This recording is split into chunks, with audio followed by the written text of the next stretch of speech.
Hey everybody, Nick Espinoza, your Chief Security Fanatic here, and today we are talking about dark patterns because you might not know what they are, but they're finally being addressed, and it's the good news you didn't necessarily know you needed for today. Now, this is coming from The Verge and some other outlets as well, but first things first, what are dark patterns? You may not know this.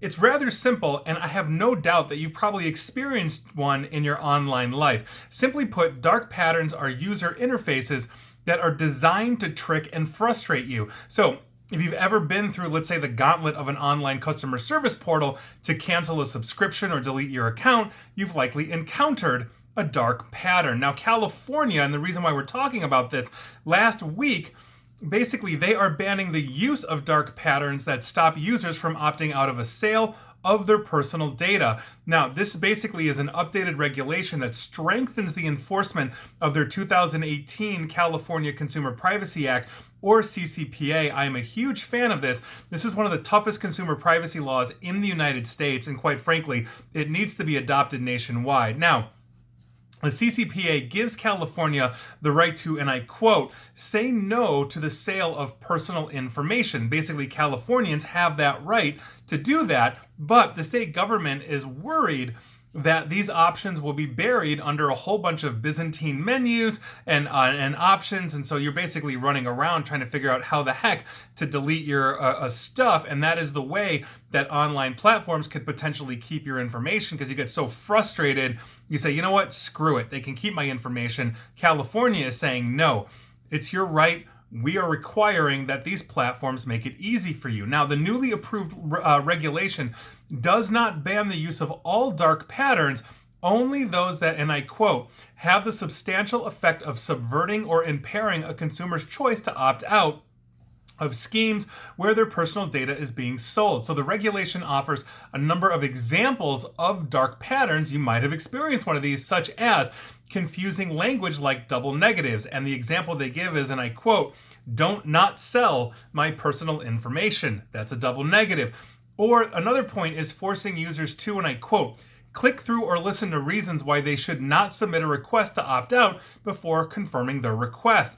Another point they make, as an example, is requiring users to, and I quote, search or scroll through the text of a privacy policy or similar document or web page to locate the mechanism for submitting an opt-out request. Now, basically what they're talking about is you essentially get hit with like a 70,000 word privacy policy, and in Word 58,246 is your little opt-out option, so you completely gloss over it and don't find it. That's what they're talking about. Now, businesses found not to be in compliance with the CCPA are sent a quote-unquote notice to cure, which gives them 30 days to amend their services.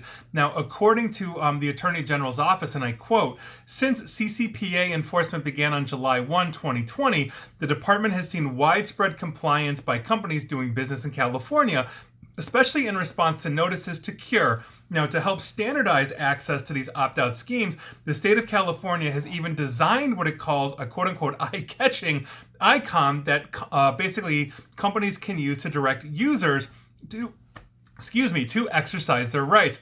Although this legislation only bans dark patterns in specific scenarios, there have been other attempts to crack down on deceptive designs basically across the United States. So, for example, in 2019, Senator Mark Warner, Democrat of Virginia, and Deb Fischer, Senator Republican of Nebraska, introduced a bill that would ban internet platforms with more than 100 million users from using any dark patterns, those that trick users into handing over their personal data. The bill never received a vote in Congress, though, but this is coming. And as we strengthen our privacy laws, and as California, apparently here in the United States, leads the way, we're going to see more of this. I think this is a good thing. Deceptive practices are deceptive practices. It'd be the same if you go to a car dealership and they give you completely the runaround on why you need the undercoating or not, and the actual price of the car is not $30,000. It's actually 35 and all of that. I think this is just the latest iteration of those kinds of practices, and those should be banned because we as consumers should have a clear understanding of what we're buying, how much it costs, or what we're giving away or what we're allowing companies to data mine from us. So I am all for this. I think this is a great move. We'll see where this goes, but California once again is leading the way, and I think every state in the nation needs this. And quite frankly, if there are laws in other countries that do not have this kind of effect against dark patterns, your country may be suffering from this too. You need this law as well. These things are a global problem, and we should not let businesses get away with this. And so that has been your news of the day. And please like, share, follow me here on Facebook and Twitter at NickAESP. And please feel free to subscribe to me at YouTube as well. And as always, stay safe and stay online. Thanks, everyone.